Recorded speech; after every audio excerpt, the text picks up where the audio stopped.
First of all, I'd like to welcome everybody to our third Zoom meeting. I'd like to welcome Neil, of course, but before we get started, let's pledge of allegiance to our flag. I believe if we don't have a flag, you have to face the east, wherever that may be. Christy's got a flag. Oh, there's a flag. Thank you. All right, if you all will join me, we'll get started. I pledge allegiance to the flag of the United States of America and to the republic for which it stands, one nation, under God, indivisible, with liberty and justice for all. Welcome, everybody. There's Tony. Gina, you have a visitor with you today. Would you like to introduce your visitor? Is she sticking around for the meeting, or? Yes. My visitor is on the phone. Her name is Nicole Thompson Andrews. She's a former client of mine, and she is blind. So she's going to be evaluating our voice inflection, that sort of thing today. And this is her very first Toastmasters meeting attending. Nice. Welcome. All right. Welcome, Nicole. Hey. Before we get started, I will poll the group. Is there anything we need to discuss before we get started with the meeting? And I'll bring this up again at the end of the meeting if anything comes to mind. Nothing? All right. Then without further ado, I would like to introduce our Toastmaster for today, a longtime Washoe Zephyr's member who has been in the group off and on, but has been with us now for many years, thankfully, and we welcome today's Toastmaster, Christy Chakaruglo. No, I got that wrong. I wrote it down somewhere. You did great. All right. That's great. Hi, Christy. Hi, thank you. Thank you.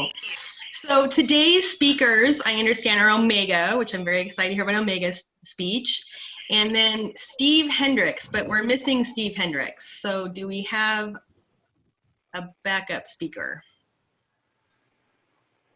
Pam was going to do it, but she could not. She's having computer problems. Okay. Anybody want to jump in with a speech? I have nothing. Neil? You can always wing one. That was with a W, not a B.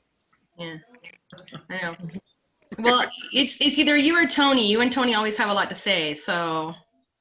Well, I'll go ahead and do that then. Okay, cool. All right, so we've got, we'll go ahead and make Omega the first speaker then, since we're roping Neil in at the last minute to give him just a little bit of a time to adjust. So he'll be our second speaker. And then for evaluator, we have to find new evaluators. So Tony, how would you like to evaluate Omega's speech? I think I'm supposed to evaluate Omega. Oh, are you? Gina, Yeah.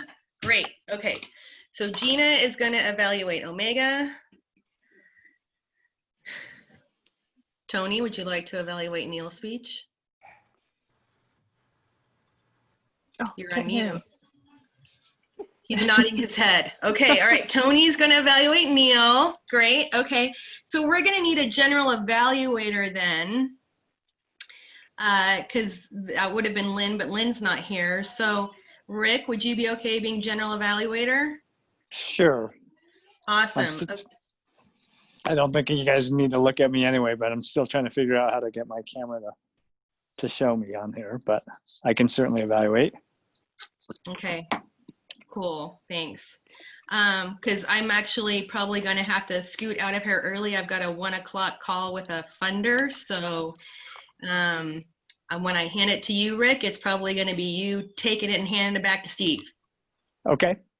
So let's see, who is our table topics for the day? That was supposed to be Brian, but I haven't asked Elise to do anything yet, or Steve. Steve, Yeah. I think it's been a while since you've done table topics, hasn't it? I imagine so. Okay. Great. I just love how we make this stuff up as we go along. One of my favorite things about this group. All right. So while you work on that, let's see, Gina, do you have an educational minute? I do, and my educational minute is that the Toastmasters magazine. Oh, hey, we can see Rick now. That's great. Figured it out. the The Toastmasters magazine is now available online, and starting May, which is this month, Toastmasters International will not be printing and mailing magazines, which I thought was very interesting. So they've taken the corporate headquarters staff down to the bare minimum because of the pandemic going on, and so now you can get the Toastmasters magazine online, and you'll find that at toastmasters.org. News you can use. Thank you very much, Gina. Okay, so let's see. Everybody, I think you should all know that Elise is going to be our counter and grammarian. I probably should have forewarned you ahead of time. So, and our speaker votes and evaluator votes will therefore go to Elise privately through the chat. So let's see. And we have a joke today from Steve Noonan. That's me. All right, fellow Toastmasters, welcome to our guest, Nicole. I have a joke for the group. The rain was pouring down. There, standing in front of a big puddle outside the pub, was an old Irishman. He's drenched, holding a stick with a piece of string dangling in the water. A passerby stopped and asked, "What are you doing, old man?" "Fishing," replied the old man. Feeling sorry for the old man, the gent says, "Come in out of the rain and have a drink on me." In the pub they go, and in the warmth of the pub, as they sip their whiskeys, the gent, being a bit of a smart ass, cannot resist asking, "So how many have you caught today, old man?" "You're the 8th, said the old guy. That's my joke. Yay. Very nice. Silent applause from all. That's great. The Irish part of me says, I resemble that remark. Irish part. Well, look at the background on this guy. Neil, your evaluation today is going to be out of this world. Yes, I noticed. Oh, I miss Tony's dad jokes. That's awesome. All right, Steve, thank you very much for that. And, you know, I almost forgot, which would make me very remiss, but Rick Shue is down for a positive mental attitude today. So, Rick, I am super excited to hear from you about a positive mental attitude. Sorry, we didn't start with you first. You're muted. Okay, you're on mute. Uh-oh. Okay. So, am I unmuted now? You're unmuted. Okay. Madam Toastmaster, fellow Toastmasters, and Nicole, thank you for joining us. Welcome. Positive mental attitude today is, let me try to think of something, is there is no such thing as failure. There are only results. Hey! I like it. I like it. More silent applause for Rick Shue, longtime Toastmaster, fearless leader for many years. Awesome, thank you. Okay, I believe that takes care of all of our roles and all of the fun stuff. Now we get to go into even more fun stuff, which would, word of the day. Steve, thank you. So Steve, would you please tell us about the word of the day? This is my word of the day. It's an old word. Looks like it's backwards in my screen. But if you check your chat, I have sent the word along with its meaning. The word is bumptious. It's an adjective, and it means offensively conceited or pushy. And if you were to use the word, you might use it in a sentence such as, "The team leader's bumptious attitude alienated many of her coworkers." That's the word. If you forget it, you can go to your chat and I put the word in there and its meaning. And of You know, course, I we're think- all encouraged to use it throughout the meeting if you can. Did you send that to everybody or did you send that to one person? 'Cause I don't see I anything. sent it to everybody, but I sent it before anybody logged on. Yeah, So I nobody else don't has have it? it. Maybe Oh, copy and paste and send it again. I'll Yeah, send it again. good idea. Thank you, Omega. I just did that, so it should be in the chat. Offensively conceited or pushy? I wouldn't know anything about that. Not the last part, at least. Okay, thank you. So yes, so great that we have the word of the day before we go to table topics, because we need to use that in table topics. Everyone remember that. And with that, I will go ahead and let Steve Noonan, our table topics master for today, take over. Take it away, Steve. All right. Oh, wait, do we have a timer? Tony. No? Great, thank you, sorry. Take it away, Steve. All right. First of all, I would like to ask Nicole if she would like to participate in table topics. I'm not sure if you're familiar with that is, Nicole, but you are asked to give a short impromptu speech from 1 to 2.5 minutes long on any random subject that I may ask of you. Do you want to participate, Nicole? I guess it would depend on the subject. All right. Well, I'm going to let a few other people go first, and then I'll ask you towards the end so you can see what's going on with this. Ready? Before we get started, I'm going to ask our timer, Tony, if you could tell us what the timing parameters are and explain, especially for Nicole, how this is goes about it as far as timing. There we go. For the table topics portion of our meeting, you qualify at 1 minute, at which point my phone will be green if it is not stellar. The next time is 1 minute 30 seconds when this will flash yellow. And finally, at 2 minutes, you have 30 seconds left. So we'll turn red at 2 minutes. And then you will have run out of time and be disqualified for a virtual ribbon at 2 minutes, 30 seconds. All right, thank you. So if we have Nicole participate, since she is blind, we'll have to call out those thresholds such as green or yellow or red. Perfect. Okay. Well, let's see. And Omega and Neil are speaking today. My theme, of course, today, and it probably is in a lot of these table topics meetings, is springtime. Coronavirus or not, spring is here and we're all going to enjoy it, hopefully one way or another. So my topics have to do with springtime. So Elise, tell me about spring cleaning. Spring cleaning, Elise.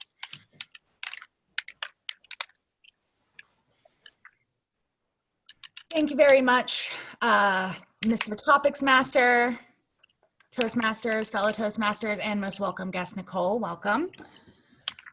Spring cleaning is interesting because it can take many forms depending on what you feel your need is at the time. Some people, such as my roommate, decide that all of the grout in the kitchen needs to be cleaned and polished and whitened. I decided that my closet needed to be gone through in multiple ways because my closet stores many things besides clothing for me. I have the master room in my house, so it is quite a nice walk-in closet. It was one of the reasons I wanted to get the place, and I keep lots of stuff in there, mostly my crafting materials. I like to embroider, I like to knit, I like to paint and draw and color, and that tends to accumulate lots of supplies for various projects and such. And so I went through all of my storage for all of my crafting supplies and organized it based off of craft. And that required me to get rid of a lot of medicine I had which had expired. I had a box of all of my medicines, like ibuprofens and cold medicine that you get that you never fully use up. And I went through all of those extraneous kinds of objects and ended up creating a lot more space for my crafting materials, and also got rid of some clothing. So yeah, that was my spring cleaning. I guess it was more of a spring organizing than a spring cleaning, but like I said, it takes many forms. Right. Thank you very much, Mr. Topic. All right. Thank you, Elise. My next topic, Gina. Tulips and daffodils. Tulips and daffodils. Gina. Thank you, Mr. Table Topics Master, fellow Toastmasters, and most welcome guest, Nicole. Tulips and daffodils. I am not someone who has a green thumb, and that's kind of a figure of speech. But we used to say my grandpa on the Italian side had a green thumb, and he had a beautiful garden. And I'm sure he had at some point tulips and daffodils. I don't really even know where the garden was. But the story goes, because during that time, bank accounts were a suspicious thing for people of a certain age. And my grandpa or great grandpa was one of these people. And so he had some money stored, and he unfortunately hid it in a place that was very safe, but so safe that he forgot where he hid it. And the story goes, and I wasn't there, so I'm not sure how they figured this out, but they had a pot roast or something, and they baked it in the oven, and afterwards they found out that that's where he had stored his $100 or whatever it was. He had stored it in the oven, and poor great grandpa had a very, very expensive dinner and never stored the money in the oven again. So tulips and daffodils, hopefully I wasn't bumptious enough to persuade you to stop using your bank accounts, but fellow Toastmasters. Slip the word in. Adequate. All right. Next, Rick Shue. Birds and bees. Birds and bees. Rick.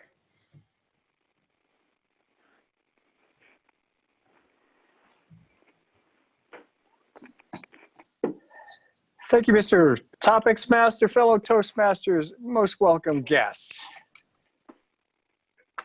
I'm in an odd position these days as my daughter, who's 13, gets her education, sex education at least, from school.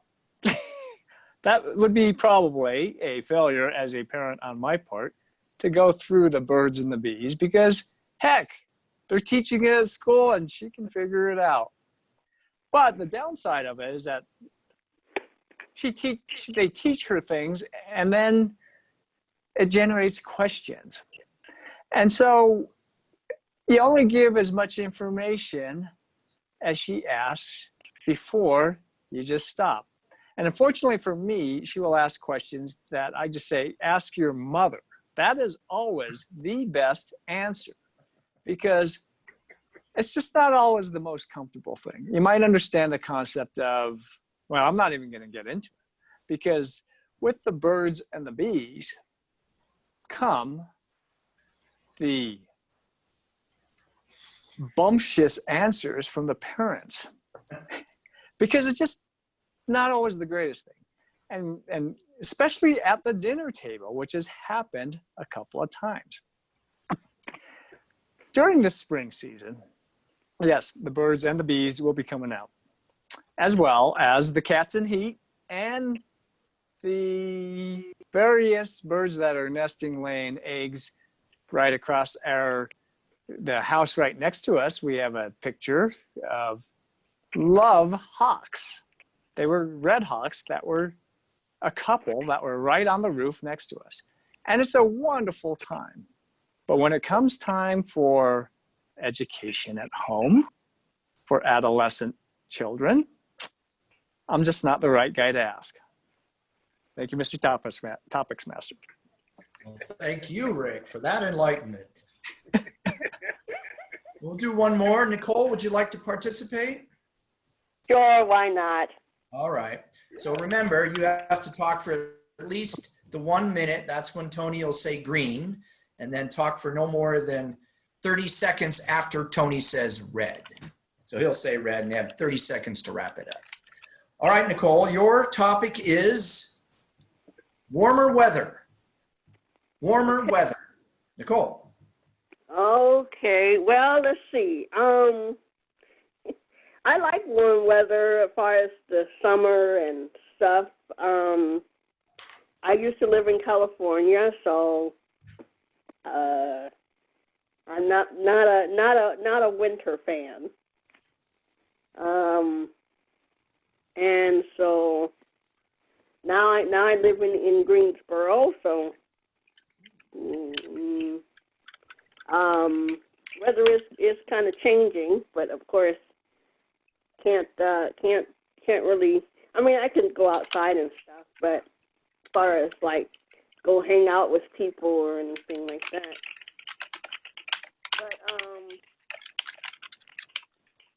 But so I guess the virtual meetings work and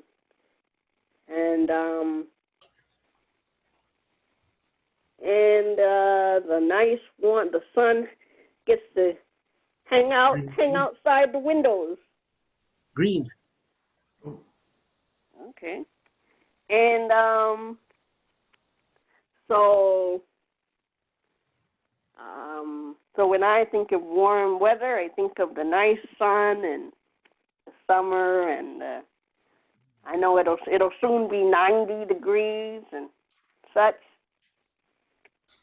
And Yellow. okay. And so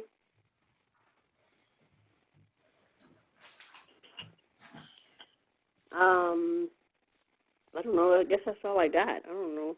All right. Well, that's fine. Perfect. Thank you. Sure. All right. That concludes table topics. Mr. Timer, did everybody qualify in our table topics fun? In terms of time, yes. In terms of the use of the word, I believe 2 out of 4 people used the word. Yes. Mr. Rick and I think Gina used it, correct? All right. Yeah. Well, if you'd like to send your vote of who did the best table topics, send it to our vote counter, who I believe is Tony. And at this time, I will turn the meeting back over to our Toastmaster, Ms. Christie. Great, thank you very much, Master Table Topics. That was very fun. I enjoyed that. Let's see, so for our next portion of the meeting, I can't even read my own handwriting. Who was evaluating Omega again? Gina, right? That's a G, great. Yes. God, my handwriting's awful. Okay, so Gina, could you please tell us a little bit about Omega's speech? Yes, Omega was very prepared, and she sent me her pathways evaluation form in advance. So this is the Negotiate the Best Outcome speech, and the title is Negotiating for Conflict Resolution. The purpose statement is as follows. The purpose of this project is for the member to learn about different types of negotiation and the strategies that can be used when negotiating. The purpose of this speech is for the member to share some aspect of a past or future negotiation in his or her life. And then my notes for the evaluators say, during the completion of this project, the member spent time learning about different negotiation styles and strategies, reflected on a past or future negotiation in her life. And this member will deliver a well-organized speech about negotiation in her life. It can be humorous, informational, crafted in any style that appeals to the member. And the speech should not be a report of the content of the pathways to negotiate the best outcome project. Right. And what's her time frame? 5 to 7 minutes. Great. Okay, so Tony, our timer, can you lay out for us what that looks like? 5 to 7 minutes. When will it turn green? And when is the absolute drop dead for that speech? I'm sorry, I was writing down a vote at the moment that I heard the time, and the time was 5 to 7, correct? 5 to 7. Okay, I apologize for that. For a 5 to 7 minute speech, the light will turn green at 5, which means that you have qualified on time for whatever reward higher powers have in store for you. At 6 minutes, the light will turn yellow, indicating that you're entering wrap it up territory.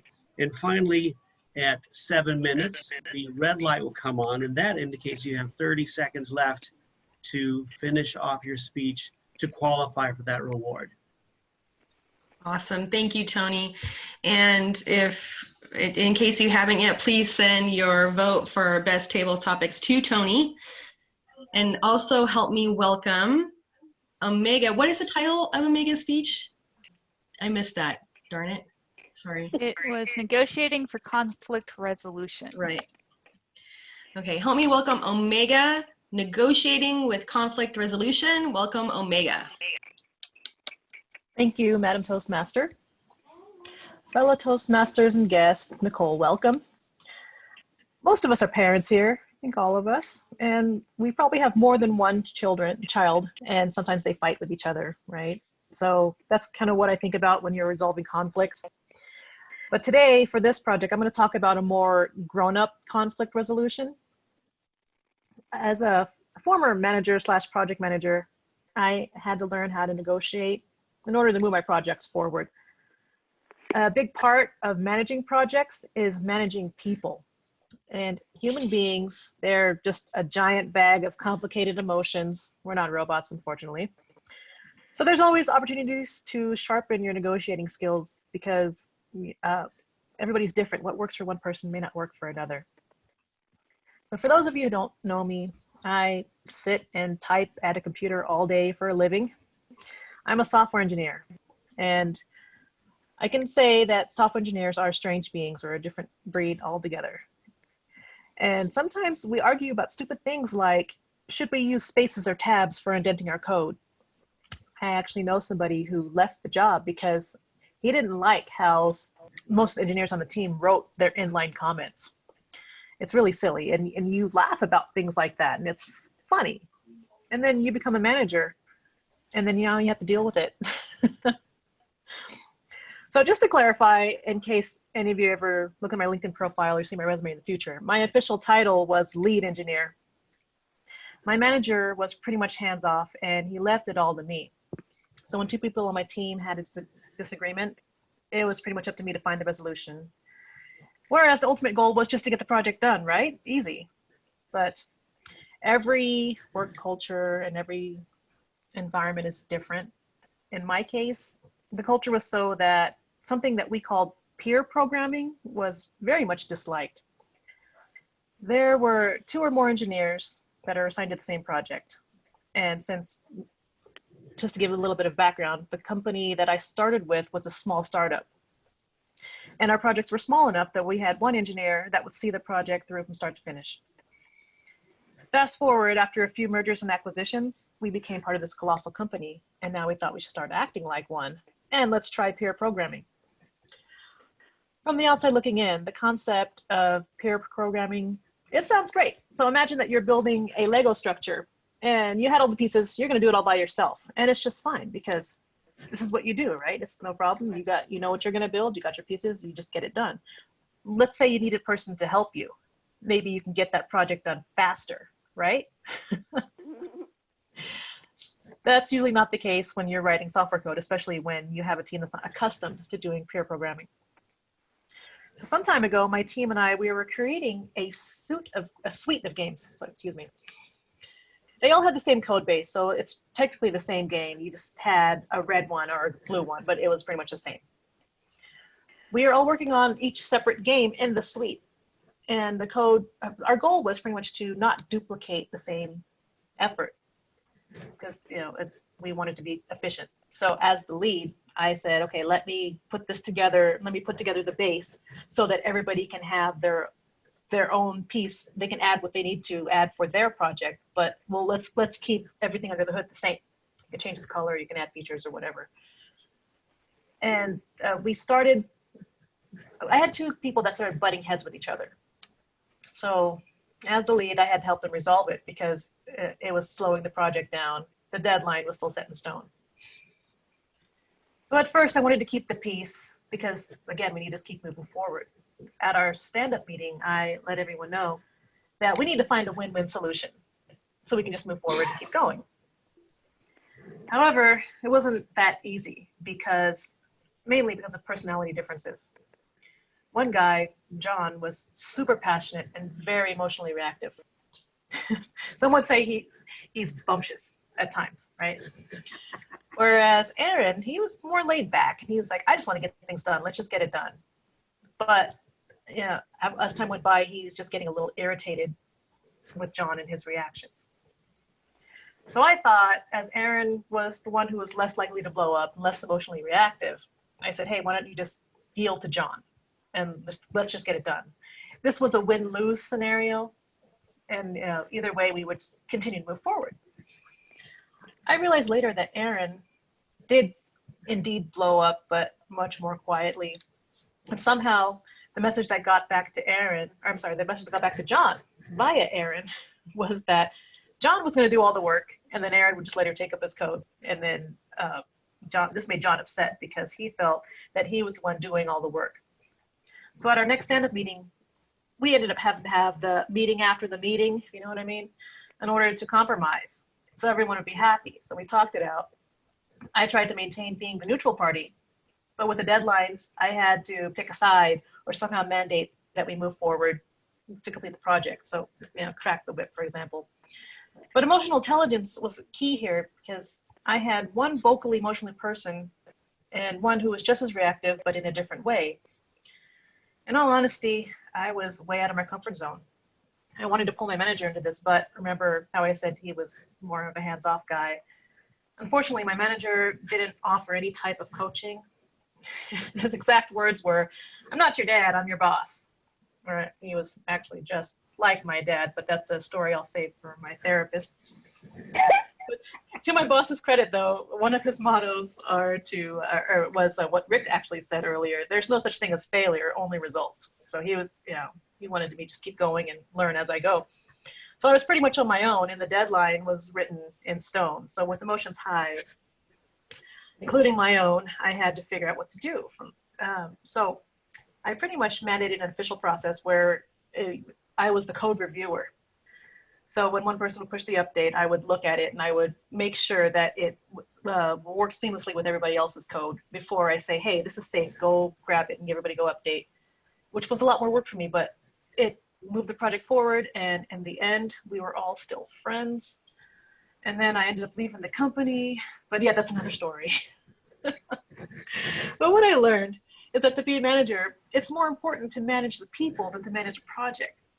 And that comes learning how to negotiate, whether it's to negotiate with another manager for resources, or to settle disputes between team members, or to stop your children from murdering each other. It's kind of all the same concept, but it's no walk in the park. And I still have so much to learn. Thank you, Madam Toastmaster. Oh, that's excellent. Thank you, Omega. Extra credit for using the word of the day. Fantastic. How'd she do on time, Mr. Timer? 7:28. Boom! Whoa! 2 seconds to spare. Wow. Well done. All right, very good.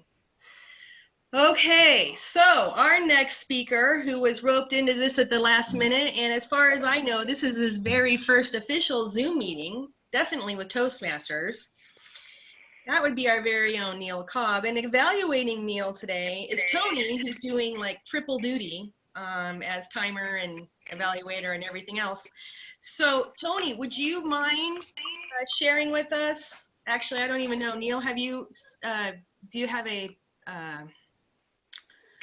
title for your speech? Let's go with Friends and Toastmasters. Friends and Toastmasters, there we go. And let's see. So Tony, can you tell us what goals you have for Neil today, and also what the time frame you're looking for? Or should Neil set the time frame? 5 to 7 is going to do it. 5 to 7. 5 to 7. So at 6 minutes, we will turn yellow, and I'll do my best to make that actually show up in the screen. And of course, at 7 minutes, we'll turn red, which will indicate you have 30 seconds left to finish speaking. And my challenges to you, Neil, are to modify your style a little bit so that it fits inside this tiny screen. And I know that you are very adaptable and experienced and capable, so it's going to be fun to watch. I'm very excited. Have fun, Neil. Great, everybody. Thank you, Tony. Help me welcome Neil Cobb, esteemed historian, photographer, and Toastmaster Neil Cobb with, shoot, I forgot the title again. Friends and Toastmasters. Thank you. Thank you, Madam Toastmaster, fellow Toastmasters, and very special guest. I hit the share screen, so I don't know if I did that properly or not. Should I just turn that off? You can turn it off. It's just to share your screen, but you don't need to. Okay. Well, Oh, we're viewing your screen now. We're viewing your desktop now. Let me, I wonder if I can stop it. There you go. All Go right. ahead, We'll Neil. just go with it then. I wanted to talk about over a good friend of mine that just passed away. His name's Tom McCulley. If you read the obit, you might have been able to know the man just a little bit better. And you always find out things when they pass away that you didn't know all of the years that you have called him your friend.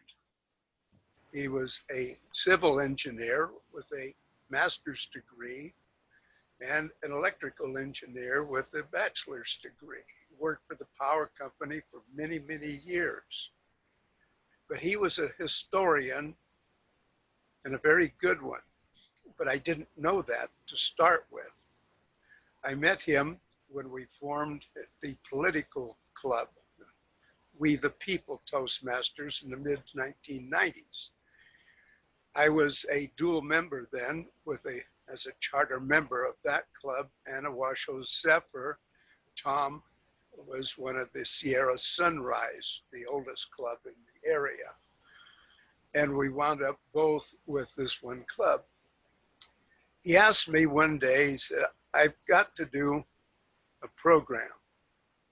He said, and I watched yours a while back.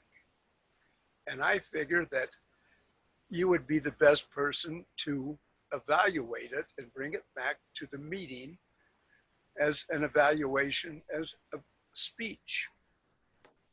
And I said, I'd be happy to do that for you, Tom.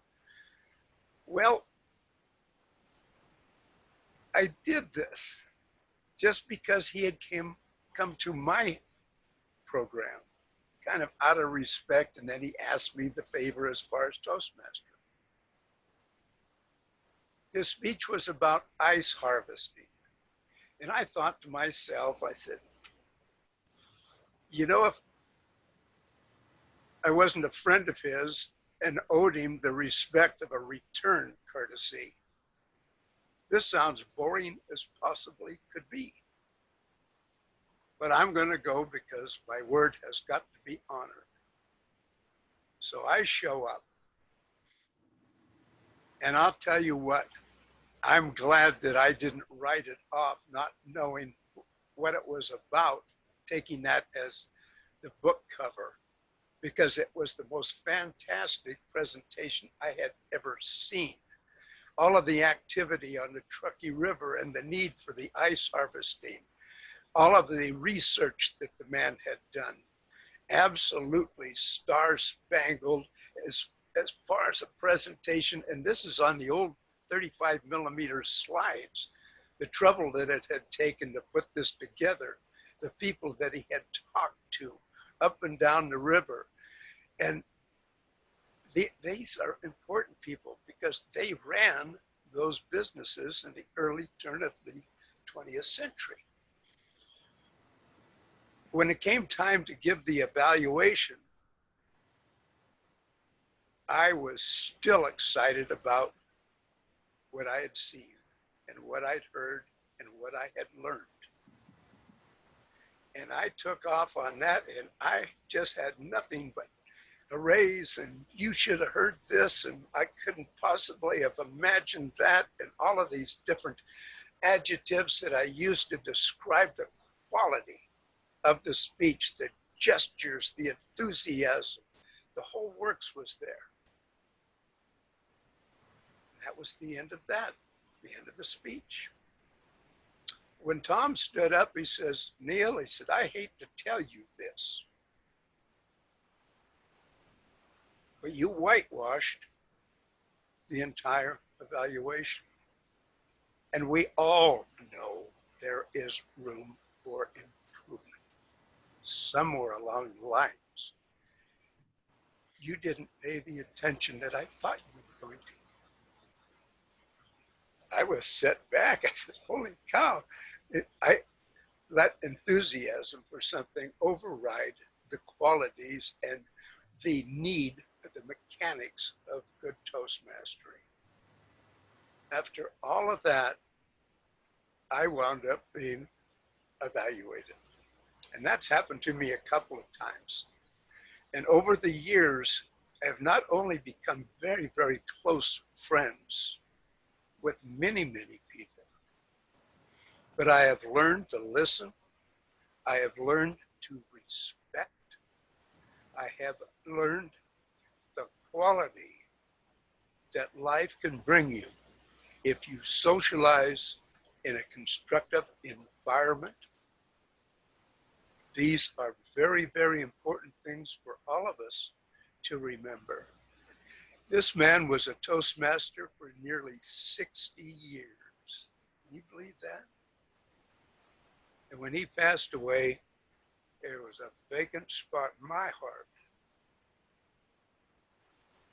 Friends are very important. Madam Toastmaster. Great Wow. job, Neil. Thank you so much. Wow. Did you hear Nicole? She said, wow. Well, that's Neil. We're just used to it at this point. That was wonderful. Thank you so much. Mr. Timer, how did he do on his time? Neil was 5 minutes, 42 seconds. What? Perfect. That's Wow. great. Thank you, Neil. That was awesome. Okay. So without any further ado, I will hand control of the meeting over to our general evaluator. Again, our fearless leader, Rick Shue. Well done, everyone. And I'm sorry I've got to leave early.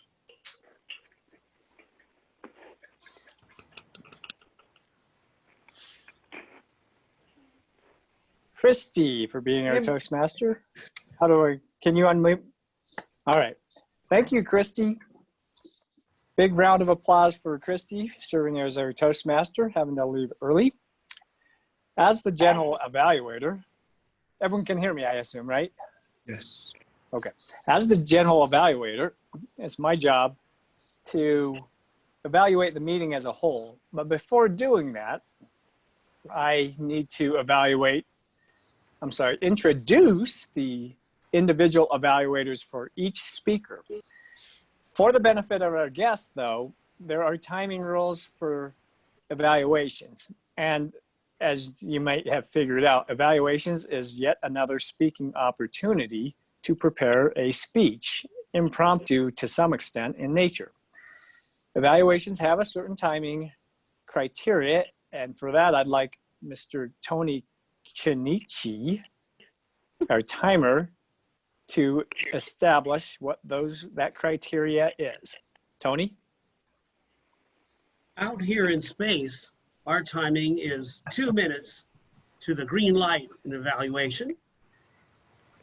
At 2 minutes and 30 seconds, the yellow light will go on, indicating that you have a minute or less to finish off. At 3 minutes, the red light will come on, and that means you have 30 seconds remaining in which to complete your evaluation. Okay, thank you, Tony. Parameters, minimum, you actually have a 30-second grace period before the green light comes on at 1 minute and 30 seconds. So you can do your evaluation between 1 minute and 30 seconds all the way to 3 minutes and 30 seconds. Evaluating speaker number 1, Omega, is our own DTM, our own Zoom master. Please help me welcome Gina Decker. Thank you, Mr. General Evaluator, fellow Toastmasters, and especially Omega.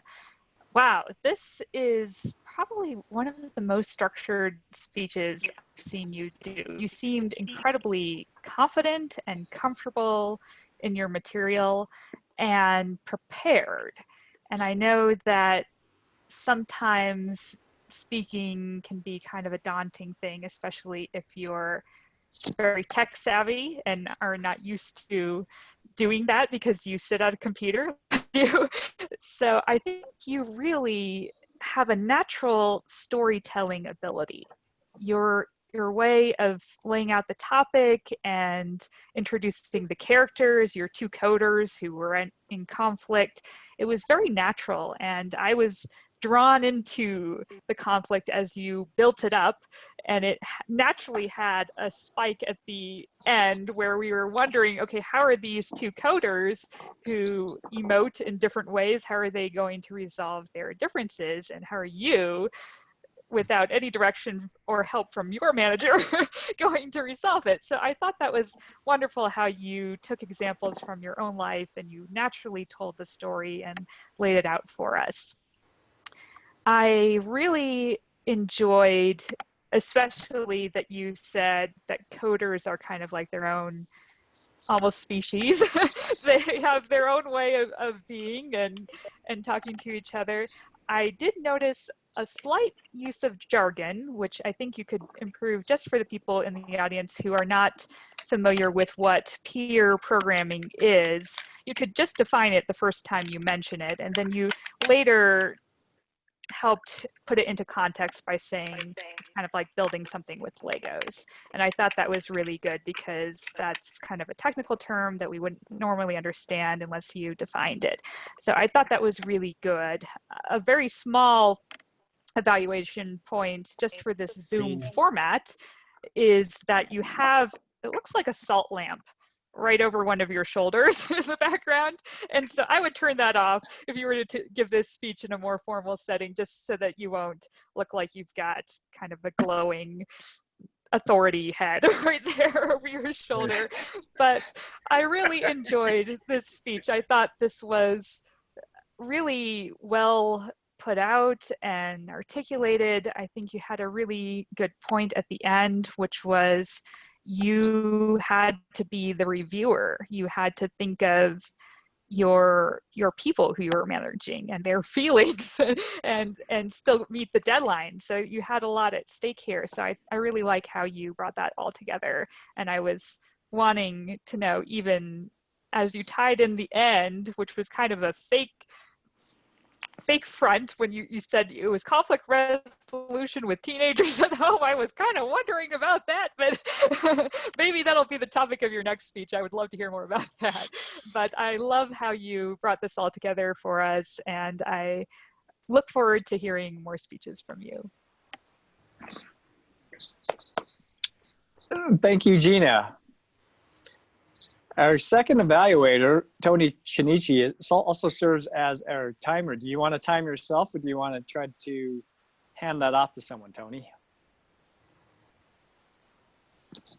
I should be able to time myself. It's just a touch of a button up here in space. Okay. All right. Love that. Tony, you will time yourself then. Check Second evaluator, exactly. Second No evaluator, conflict, absolutely no conflict. Evaluating Neil Cobb is our second evaluator. Please help me welcome Tony Chinichi.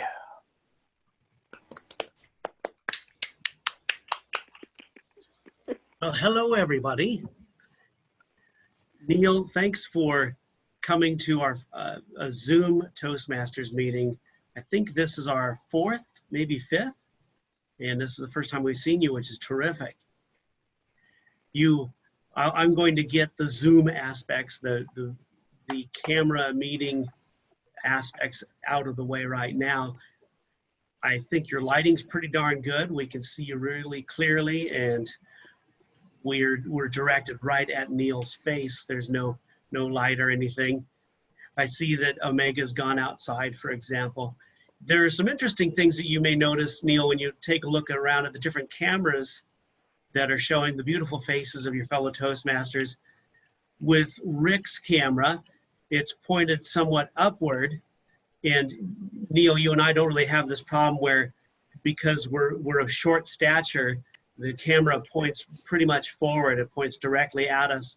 So we don't look like giants the way that our camera is oriented. Now, in Rick's case, because he used to play for the national team at the Olympics on the basketball squad, he looks like a giant on the screen because of where his camera is oriented. Now, one thing that I noticed during your speech, Neil, was that you tend to get a bit close because you're worried about us being able to hear you. And you and I are probably the only ones here who remember Kilroy. And especially with your mustache, we can put those fingers right there. Kilroy was here. So when you're in listening mode, like right now, you're leaning back away from the camera. We can actually hear you just fine. And your face is absolutely perfect right now because we can see your whole face and we get to see your smile and your mouth moving when you're speaking to us. So where you are right now is perfect the next time that you give a speech to us. Something that you had me thinking about was the power of the story to carry the speech. Sometimes we don't necessarily need to vary our speech or our pace as much if the story itself is able to sustain us. And that was another thing that was really interesting about this speech, where you were able to rely on the passion you have for your friend to carry you through this speech and maintain a certain pace throughout the entire thing without using as many of the techniques that we've heard from you as we normally do, like the pregnant pause and slowing down your speech that we would normally hear. And I can tell you that you miss this man and appreciate what he gave to you during the time that you knew him. And I just hit the red light. Fellow Toastmasters.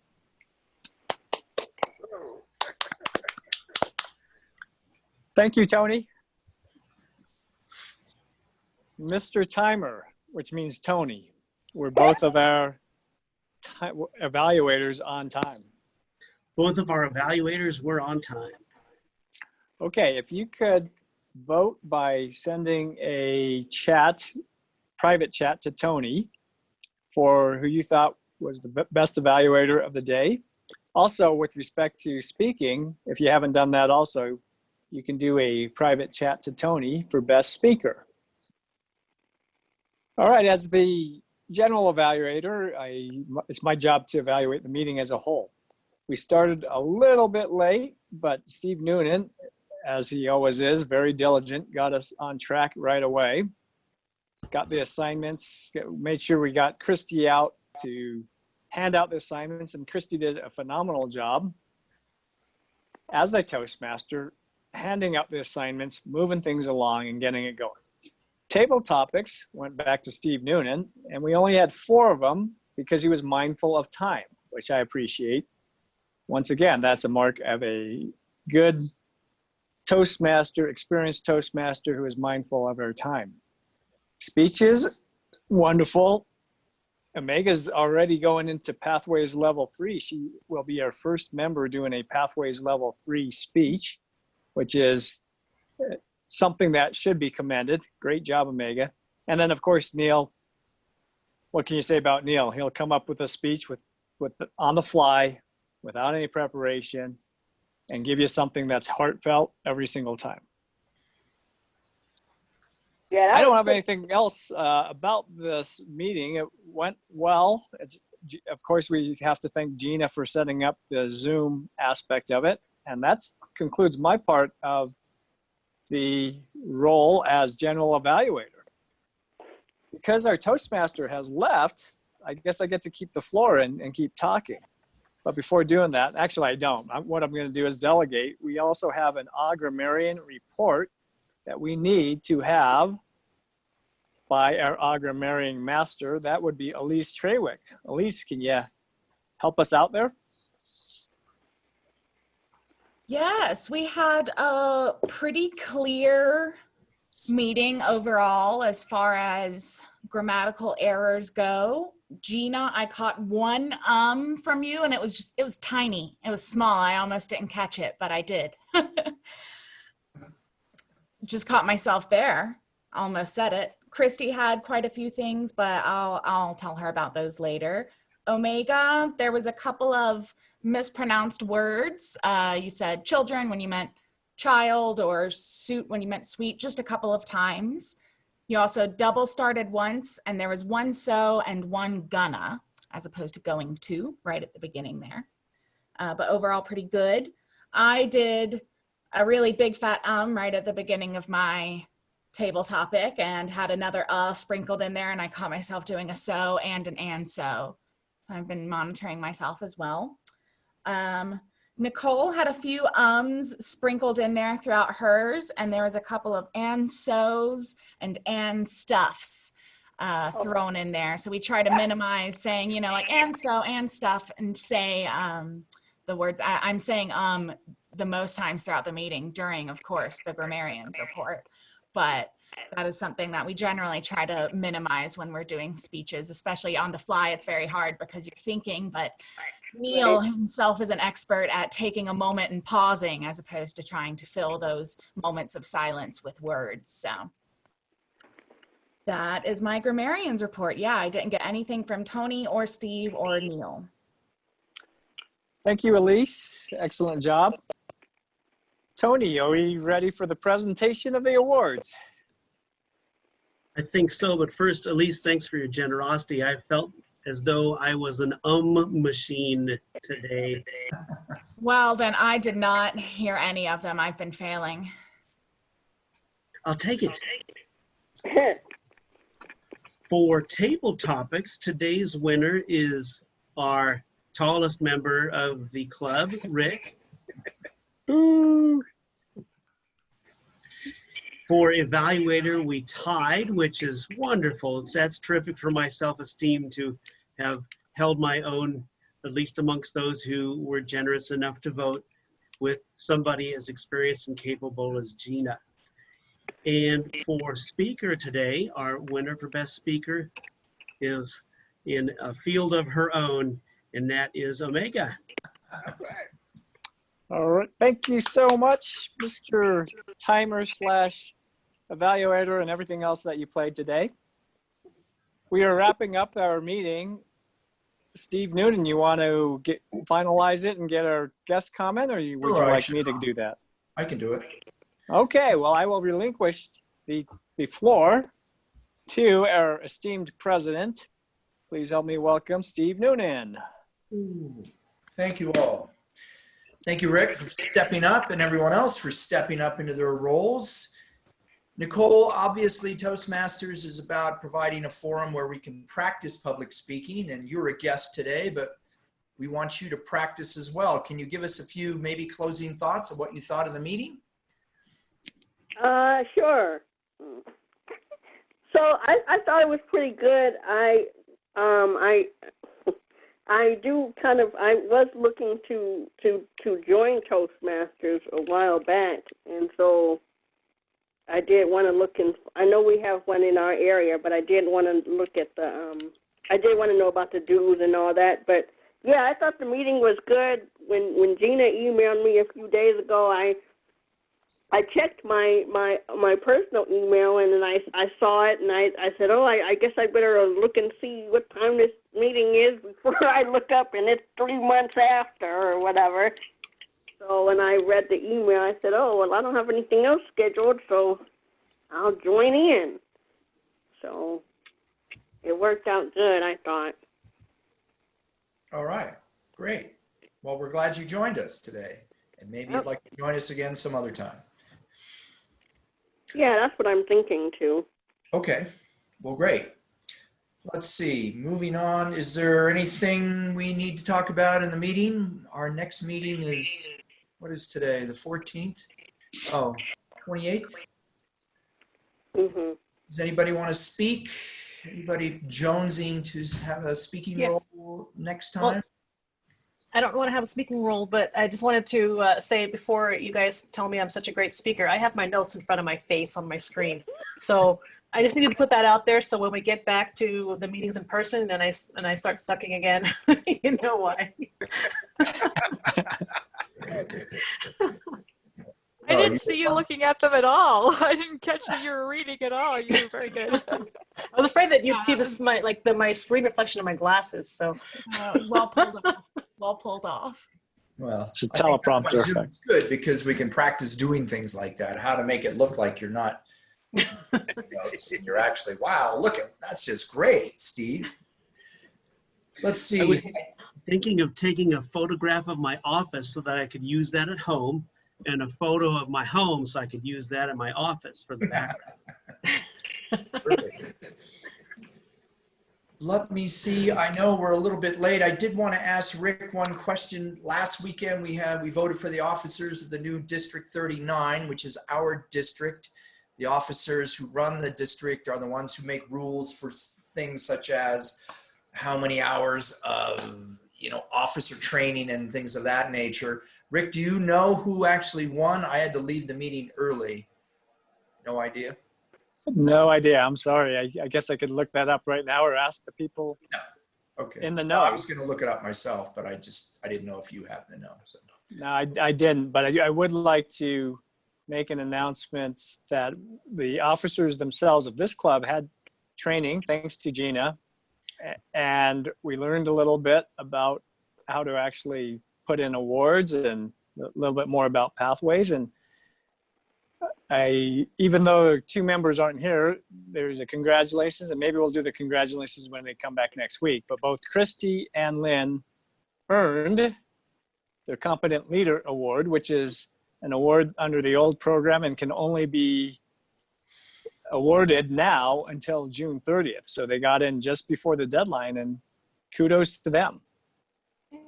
All right, kudos.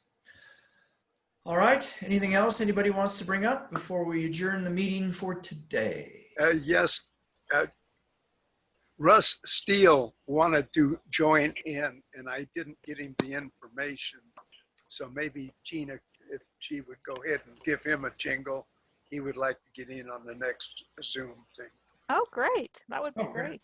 All right. Perfect. I had invited a guest, Jack Montgomery, and checked with him, and he apologized for missing today, but he hopes to meet with us this coming meeting. So hopefully I'll have a guest as well this coming meeting. Okay, well, good. Yeah, Sounds good. One last thing then, Mr. President. We have currently 13 members. It's a little bit of stretch, but we have till June 1. Gina might correct me if I'm wrong, but we have till June 1. If we get to 20 members, then when you couple that with your awards that might be entered pretty soon, we will make Distinguished Club again. So good job, everyone, trying to invite people to see if they want to join. Okay, and I will try and remember to post my awards. That's something I've got them. I just have to get them to you or maybe Gina just for verification or something. All right, anything else? If not, then Neil, good to see you. I hope you're going to be coming back now that you got your tech worked out. Perfect. Good to see everybody, and I will see you at the next meeting in 2 weeks. Meeting adjourned. Thank you. Thank you. Hi, everyone. Thank you. Bye. Good job. Bye. Later.